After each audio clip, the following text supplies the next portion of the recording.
상위 2% 종부세에 부부 공동명의가 포함되느냐 안 되느냐 잠깐 이슈가 있었는데 결론은 적용을 제외하기로 했습니다.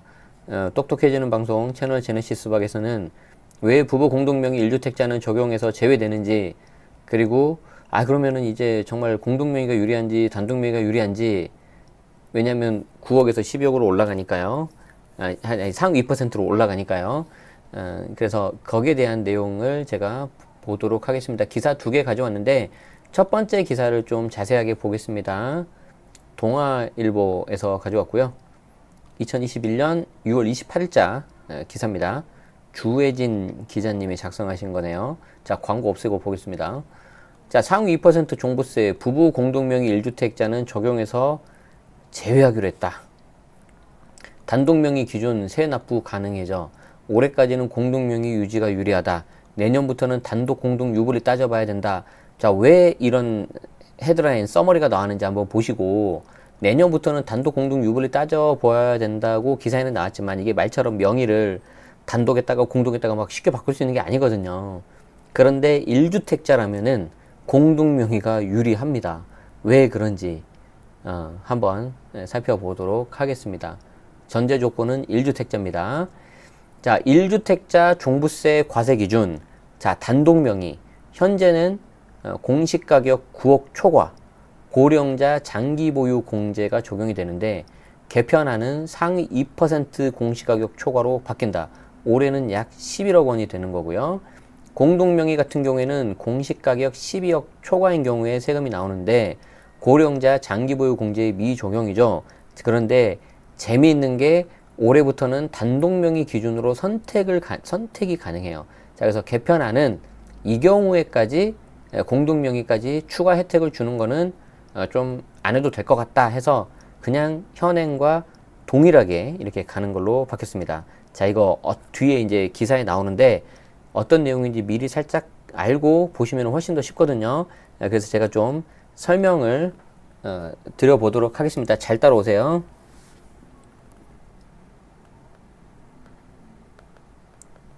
자, 종부세는 어떤 식으로 계산이 되냐면은, 이때 중요한 거는 종부세는 인별과세입니다. 인별과세.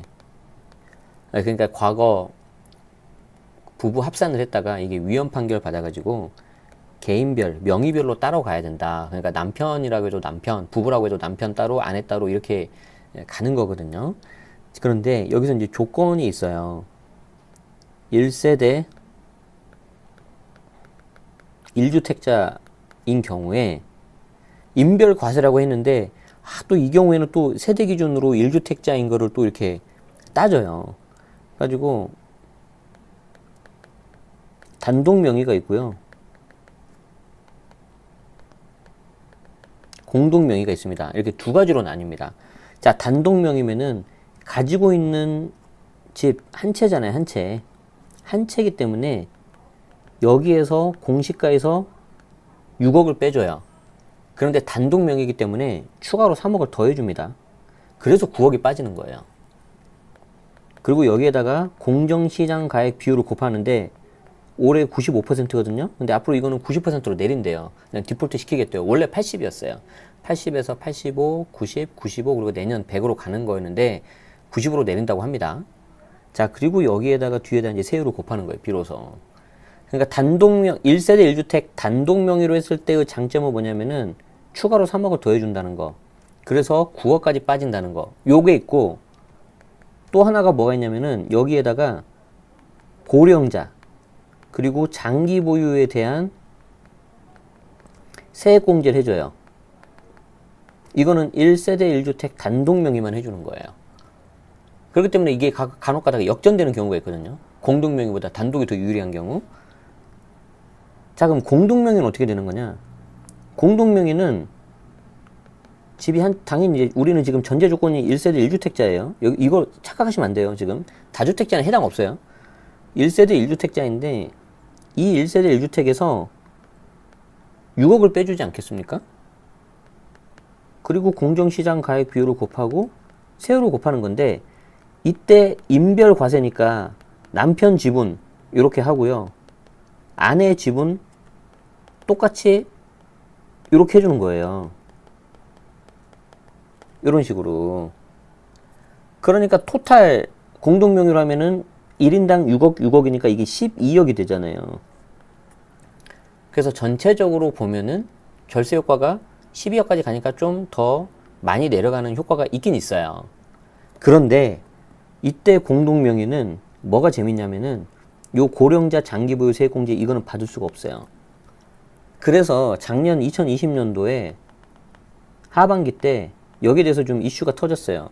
아니 요즘 세상에 대부분 다 공동명의를 하고 부부가 다 이렇게 서로 간에 경제 활동을 하면서 이렇게 하는 거가 일반적인데 아주 예외적으로 단독 명의에서 이 고령자 장기 보유, 그러니까 연세가 되게 많고 오랫동안 갖고 계신 분들이 이 12억을 받고 있는 것보다 더 세이브가 돼가지고 세금이 적게 나오는 경우가 있거든요. 그러니까 그러면 공동 명의를 하지 말라는 거냐, 이게 말이 되냐, 조선시대도 아니고 이런 식으로 이슈화가 한번 됐었어요. 그래서 정부가 여기에 대해서 공동 명의를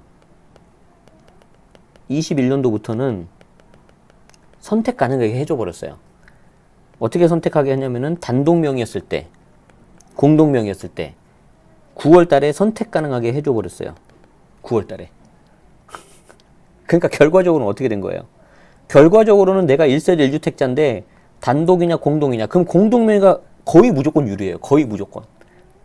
게다가 이 공동 명의는 나중에 양도세도 유리하잖아요. 그러니까 거의 99% 유리해져 버렸어. 유리해져 버렸는데 갑자기 또 이제 변수가 또 튀어나온 거죠. 어떤 변수가 튀어나온 거예요? 어떤 변수가 튀어나왔냐면 요게 이제 2022년도, 지금 현재 2021년도에 상위 2%로 가버리니까 갑자기 금액에서 비율로 가버렸잖아요. 비율로. 그러니까 이제 헷갈리는 거예요. 아니 그러면 내가 지금 단독이 유리해, 공동이 유리 이렇게 되는 거죠. 이게 이제 비율로 가면 단독 명의 상위 2%라면은 이게 공시가 대략 11억 정도가 나온대요. 그럼 여전히 공동 명의가 유리하잖아요. 왜냐면 이게 12억이니까. 근데 내년 되면 또 모른다는 거죠. 이런 히스토리가 있습니다, 지금. 굉장히 복잡하죠. 그래서 여러분들이 이런 히스토리를 한번 이렇게 아신 다음에 이걸 보셔야지 이제 쉽습니다. 아시겠죠? 정부와 여당이 자, 기사 이제 볼게요. 정부와 여당이 상위 2% 종부세 개편안을 추진하는 가운데 부부가 공동명의로 집안채를 보유했을 때는 현행 기준을 유지하기로 가닥을 잡았다. 즉 변화되는 거 없다. 부부 공동명의는. 올해부터 공동명의 보유자도 단독명의 기준으로 세금을 낼 수 있기 때문에 개편안에 따른 추가 부담이 발생하지 않는다고 본 것이다.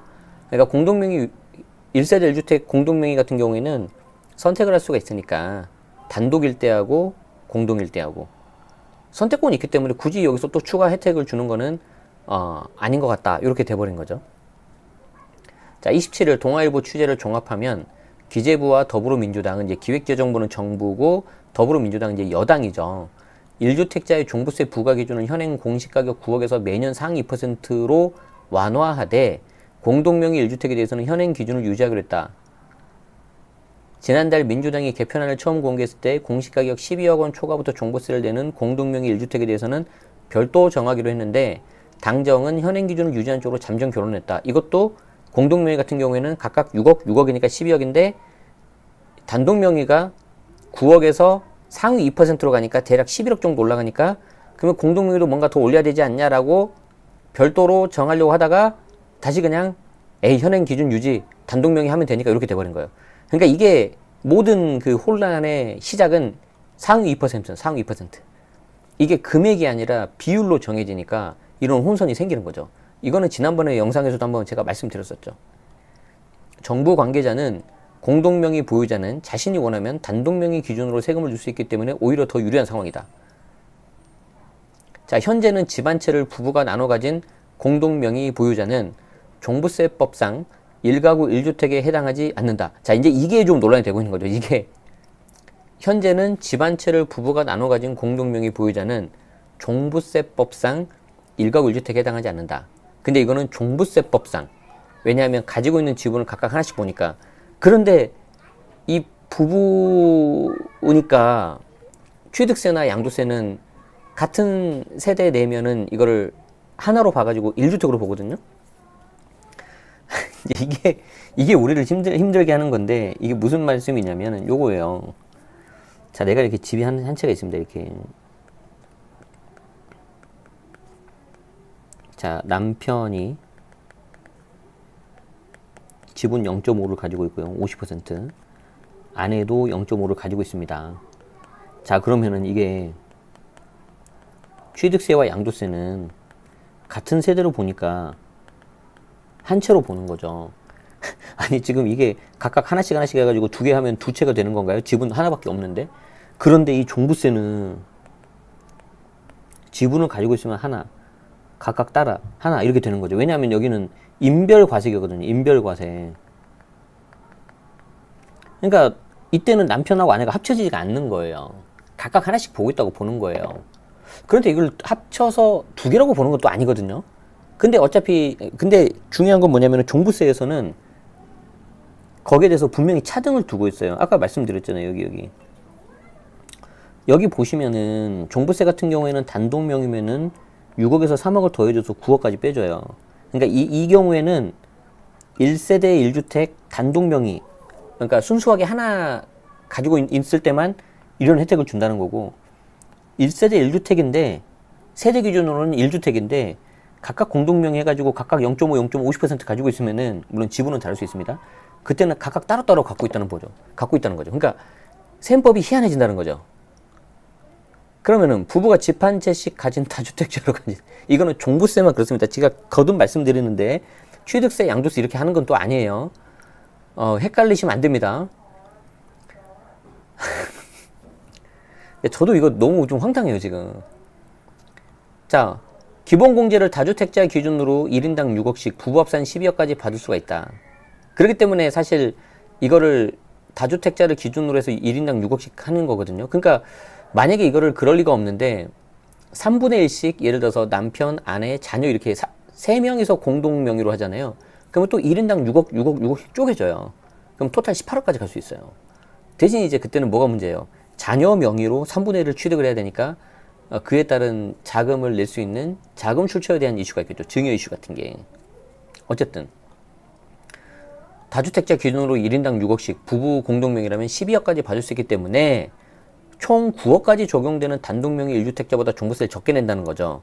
그렇지만 뒤에 나오는 것처럼 1주택자에게 주어지는 고령자 공제, 장기보유 공제는 받을 수 없다. 그래서 작년에는 얘 때문에 뒤집어지니까 이슈가 됐고, 올해는 저걸 없애려고 공동명의한테 선택을 줬더니 또 상위 퍼센트 때문에 이슈가 됐고, 저 상위 퍼센트 이슈를 막으려고 또 어떻게 하니까 또 좀 시끄럽고 그렇잖아요. 그러니까 이게 법이라는 게 굉장히 좀 여러 가지 케이스를 따져봐야 되고 시뮬레이션을 돌려봐야 되는데 충분히 좀 검토가 안 된 상태에서 이렇게 된 게 아닌가라고 제 개인적으로는 추정할 수밖에 없는 거죠. 정말로 이렇게 충분히 했다면은 이런 이슈가 안 나올 수가 있거든요. 자, 이번에 공동명의 보유자의 기본공제를 더 늘려주면 다주택자 기본공제와 형평성 논란이 일어날 수 있기 때문에 현행 기준을 바꾸지 않기로 한 것이다. 그러니까 이해는 돼요. 아까 말씀드린 자녀까지 3명 해가지고 다주택자 되면 각각 6억이니까 더 혜택을 받을 수가 있는데, 부부 공동명의라고 예를 들어서 1인당 6억이 아니라 뭐 7억, 8억을 해줬다. 그러면은 또 거기에만 약간 혜택을 주는 것처럼 보일 수가 있잖아요. 이해는 됩니다. 근데 저는 다시 말씀드리지만 이걸 안 했으면 끝나지 않았냐. 상위 2% 이걸 왜 했냐, 이거를. 그러니까 금액으로 정해졌으면 금액으로 그냥 가는 게 깔끔해요. 예를 들어서 뭐 1세대 1주택 단독명의면은 9억까지였다. 그 종부세가. 그러면 고가주택 양도세 비과세도 9억에서 12억 늘려준 것처럼 종부세도 뭐 예를 들어서 10억까지 올렸으면 그냥 끝나는 거죠. 상대적으로 논란이 이거보단 덜 나올 거예요. 근데 이게 상위 2% 비율로 하다 보니까 그럼 부부 공동명의도 어떻게 해달라고 나오고 이게 막 복잡해지지 않나. 제 생각은 좀 그렇습니다. 자, 그래서 올해부터 공동명의 보유자가 단독명의 기준으로 세금을 낼 수 있게 된 점도 이 당정이 현행 기준을 유지한 이유 중 하나라는 거죠. 그러니까 이게 지금 원래 이슈가 됐던 게 단독명의 같은 경우에 고령자 혹은 장기보유 세액공제로 세금이 약간 줄어들 수가 있어요.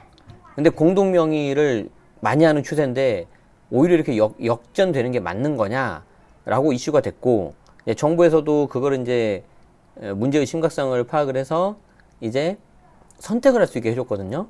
그런데 뜻하지 않게 올해 부동산 특위에서 양도세 기준을, 고가주택 기준을 9억에서 12억으로 올리고, 종부세도 뭔가 손을 보면서 제가 알기로는 야당 측에서 그냥 12억으로 금액을 같이 올려라 라고 했는데 그렇게 안 했나 봐요.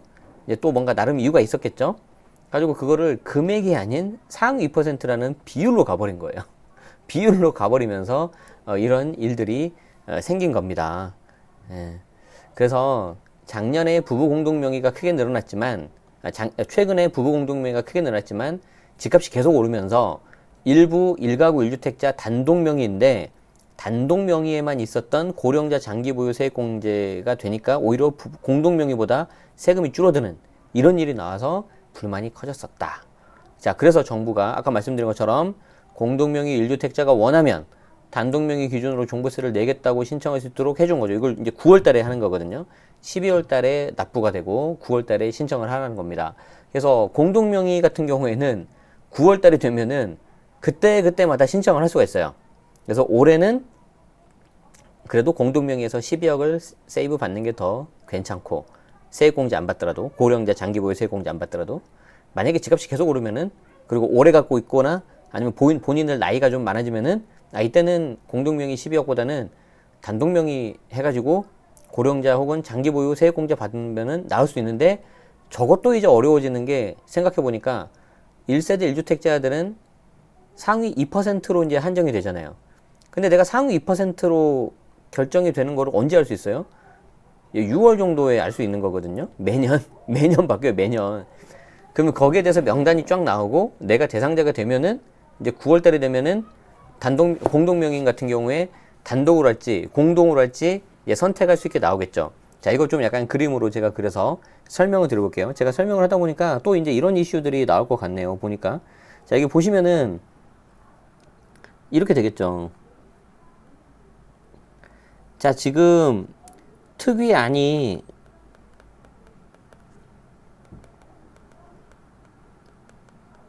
통과된다고 가정을 하면 지금 1주택자만 한정해가지고 보겠습니다. 보통 3월, 4월 정도 되면은 공시가 확정되지 않습니까? 그런데 여전히 내가 상위 2%에 속하는지는 모르는 거죠. 그리고 이제 6월 1일이 되면 요때 상위 2%가 확정이 되고 시행령을 개정해야 돼요, 정부가. 그리고 나서 이게 이제 9월이 되면은 이 상위 2%에 대해서 단독명의는 뭐 할 수 있는 게 없어요. 공동명의는 선택을 할 수 있어요. 내가 단독으로 하는 게 좋은지, 아니면 공동으로 하는 게 좋은지. 이게 이제 또 이렇게 되면은 어떻게 되겠습니까? 자, 단독명의 가만히 있겠습니까? 아니죠. 야, 얘들은 왜 선택하게 해주냐? 나는 안 되고 나오겠죠. 어쨌든 그렇게 하고 나서 12월이 되면은 종부세를 납부를 하겠죠. 이 일련의 과정들이 매년 이렇게 돌아가세요. 매년. 날마다. 이거 매해. 아, 그러면 저기 다주택자는 어떻게 되는 겁니까? 뭐 다주택자는 뭐가 어떻게 돼요? 다주택자는 해당 사항 없지. 그냥 지금처럼 내야죠, 뭐. 아시겠죠? 다주택자는 바뀌는 거 없어요. 다주택자는 그냥 내는 거예요, 그냥. 자, 납세자가 기본공제와 고령자 장기보유 공제를 따져본 뒤에 더 유리한 쪽으로 선택한 권리를 부여한 건데 이걸 어떻게 알지? 매년 9월 정해진 기간에 관할 세무서에 신청하는 방식인데 한 번 단독명의 기준으로 변경한 뒤에 이듬해 다시 공동명의 기준으로 바꾸는 것도 가능하다. 그러니까 시간이 지나면 지날수록 공동명의자가 유리할 거잖아요. 그러면 시간이 지나면 지날수록 단독명의자가 입이 이렇게 나오겠죠. 지금 뭐 하는 거냐, 지금. 당정이 마련하고 있는 종부세 개편안이 국회에서 최종에 확정되더라도 올해까지는 공동명의로 종부세를 내는 것이 유리할 것으로 보인다. 왜냐하면 민주당이 밝힌 올해 상위 2% 공시가격이 약 11억 원이다. 근데 공동명의 하면은 12억이지 않냐? 그러니까 이거보다 낫지 않냐? 다만 고령자 장기보유공제를 많이 받을 수 있는 공동명의 1주택자 경우는 단독명의로 바꾸는 게 나올 수 있어서 유보율을 잘 따져봐야 된다. 이거 하나만 보더라도 엄청 이제 복잡해지는 계산 방식이. 야, 이거를 이제 어떻게 다 하냐.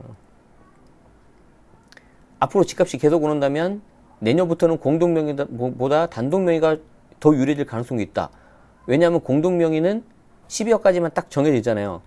근데 상위 2%에 해당하는 단독명의 기준 금액은 계속 오를 수 있기 때문에 이렇게 되면 1주택자가 공동명의를 유지할 이유가 없어진다. 하지만 양도세 낼 때는 여전히 공동명의로 보유하는 게 유리하다. 그런데 이 경우에는 공동명의가 무조건 유리하죠. 왜 그러냐면 공동명의는 일단 종부세에 있어서 단독하고 공동 선택을 할 수가 있잖아요. 맞잖아요.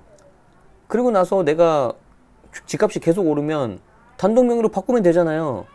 그런데 공동명의는 뭐가 더 결정적으로 유리해요? 양도세 낼 때는 무조건 공동이 유리하죠. 양도세 낼 때는. 그러니까 시간이 지나면 지날수록 단독명의 사람들이 불만이 커질 수밖에 없다니까요. 그쵸? 야, 이거 나 책을 어떻게 써야 되냐, 이거. 책 안 써야겠다, 이거 그냥 그 멤버십 특강에서 계속 업데이트를 해야지. 제가 멤버십 특강을 하는 가장 큰 이유가 이게 너무 자주 바뀌니까 무슨 책을 쓰거나 아니면 제가 강의안을 만들면 제가 매번 바꿀 수가 없잖아요. 뭐 보통 그거 하면은 뭐 짧게는 뭐 3개월, 6개월, 뭐 길게는 막 6개월 넘게 강의도 하고 그랬었는데, 기존에 그랬었는데 지금은 그렇게 못 하겠어요. 그래서 매번 바뀌니까 매월 내가 바꿔서 그냥 강의하자 그래가지고 그냥 짧게 이렇게 잽치고 들어가는 거거든요. 여기 보시면 됩니다. 자, 그래서 관련 기는 하나 이제 간단하게 볼게요. 이거는 이제 조선일보에서, 조선비즈에서 가져온 거고, 6월 27일 박성우 기자님이 이제 작성을 하신 거네요. 종부세 부부 공동명의가 유리하다. 12억 이상 넘어가면 단독명의 선택 가능하지 않냐. 게다가 양도세까지 유리하고. 끝났죠. 끝났죠. 그래서 여당이 현재 종부세 완화를 추진하는 가운데 부부 공동명의자는 단독명의 방식으로 세금을 매겨달라고 변경 신청할 수 있으니까 공동명의가 유리하다는 분석이 나왔다. 왜냐하면 부부 공동명의에는 그냥 기존대로 가는데 선택을 할 수가 있잖아요. 그죠? 어쨌든 뭐 이제 거기에 대한 이제 추가 설명이 나와 있습니다. 소득세법상 1세대는 거주자와 배우자 그리고 형제 자매 등이 같은 주소에서 생계를 같이 하는 가족 단위인데, 그러니까 무조건 같이 산다고 되는 건 아니에요. 거주자와 그 배우자 그리고 형제 자매. 자, 이때 배우자는 세대를 분리해 거주하더라도 같은 세대로 묶인다. 단순히 세대 분리 전입신고 다르게 한다고 해서 세대 분리 되는 건 아니고 서류상 이혼하셔야 되고 실제 따로 살아야 돼요. 근데 뭐 세금 아끼려고 그렇게까지 하지는 않으시잖아요, 대부분. 종부세는 주택의 지분 또는 부속 토지만 소유한 경우에도 주택을 소유한 것으로 보고 세율을 적용하고 있는데, 부부가 각각 50% 지분으로 주택 한 채 공동 소유하면 이들은 한 세대에서 각각 1주택을 소유한 것으로 간주해서 세금을 매긴다. 근데 이거는 계속 말씀드리지만 종부세만 이렇게 생각합니다. 종부세, 종합부동산세는. 그러니까 이게 취득세하고 양도세 그 상식에서 안 맞는 거죠. 앞에 내용이 다 나와 있고요. 올해 기준으로 상위 2%에 해당하는 가격대가 공시가격 기준 11억 1천만 원에서 2천만 원이니까 아직은 부부 공동명의 공제액이 더 낮은 거죠. 더 높은 거죠. 12억이니까. 그러니까 공동명의를 했으면 유리한 거고, 만약에 저게 높아지면은 공동명의인 사람들은 단독으로 바꿔버리면 되고, 그럼 옆에 있는 단독명의자는 선택권이 없으니까 입이 이렇게 나오겠죠.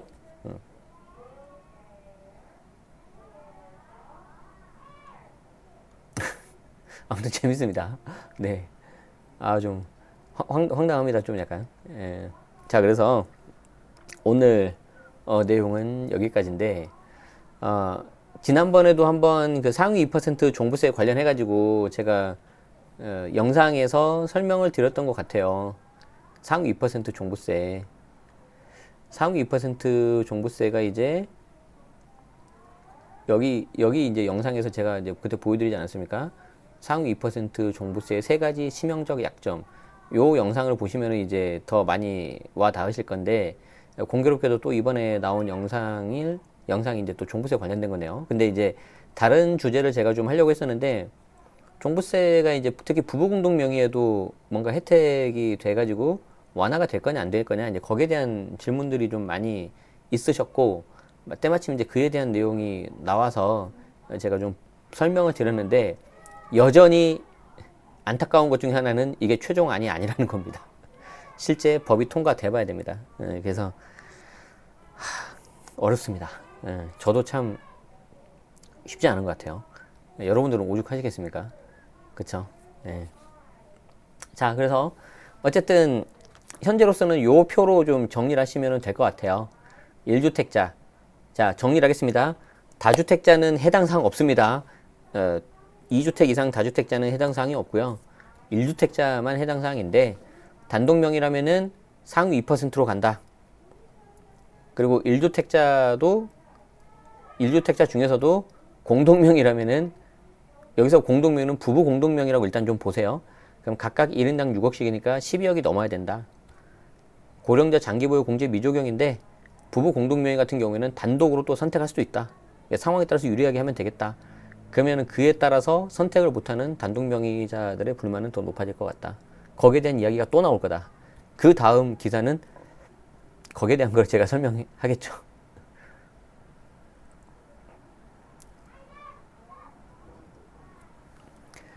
뭐 제가 해석은 했지만 어렵습니다. 여전히 해결이 안 되는 문제도 있고 이슈가 될 수 있는 사항들도 많이 있는 것 같습니다. 네. 6월 1일을 기준으로 보유세 과세 기준을 매기기 때문에 단 하루 가지고 있어도 1년치 365일치를 내야 되거든요. 그렇기 때문에 일시적 1주택 비과세는 해당이 없겠죠. 이제 그거부터 약간 좀 비극인 것 같은데, 생각을 해보세요. 1년 동안 내가 가지고 있는 거에 대해서 1년치 보유세를 내는데 단 하루를 기준으로 해가지고 낸다고 하기 때문에, 물론 이제 그거를 뭐 월별로 자르거나 그런 게 좀 현실적으로 어려우니까 그런 거겠죠. 자, 아무튼 그렇습니다. 네. 어쨌든 요즘에 좀 그렇게 안타까운 기사들이 많아서 좀 좋은 내용, 좀 뭔가 명쾌하고 깔끔하고 그런 내용들을 좀 전달해드리면 좋겠는데, 이 부동산 세제가 점점 좀 산으로 가는 것 같아서 좀 개인적으로 너무 안타깝습니다. 그러니까 이제 한 3년 전부터 그런 말을 우스갯소리를 했었거든요. 부동산 규제가 점점 이게 세지고 계속해서 나오면서 이제 주변에 계신 분들 중에 이거 나중에 뭐 정권이 바뀌든 안 바뀌든 반대로 이제 풀어야 될 거 아니에요. 때가 되면 푸는 것도 어렵겠다. 그런 말씀들을 많이 하셨는데 진짜 좀 그렇게 되는 것 같습니다. 이걸 정말 어떤 식으로 나중에 수습을 할지 저도 궁금하고 저도 걱정이 되고 한편으로는 기대도 되고 그렇습니다. 뭔가 그 묘책이 나올지.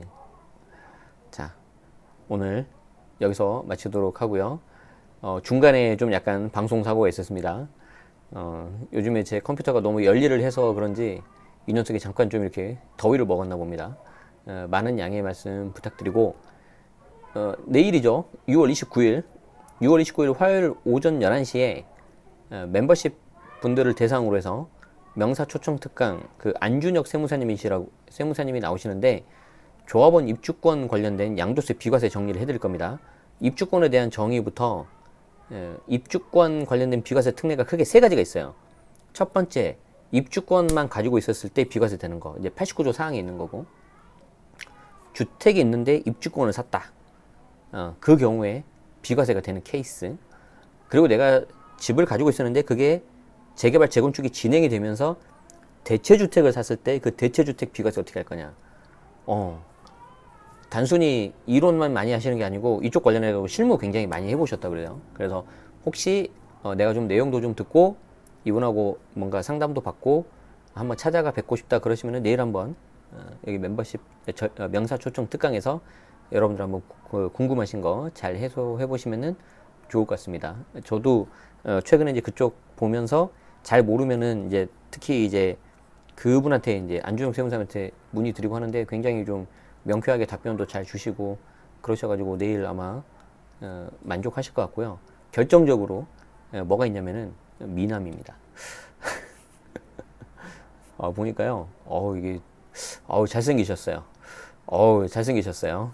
그래서 내일 저도 기대가 큽니다. 아시겠죠? 그래서 여러분들 내일 또 유익한 시간 갖고 많이 도움되시면 좋겠습니다. 자, 오늘 방송은 여기서 마치도록 하고 긴 시간 이렇게 함께 해주셔서 감사합니다. 아시겠죠? 네, 저는 또 다음에 더 좋은 내용으로 여러분들 찾아뵙도록 하겠습니다. 여기서 마치겠습니다. 고맙습니다.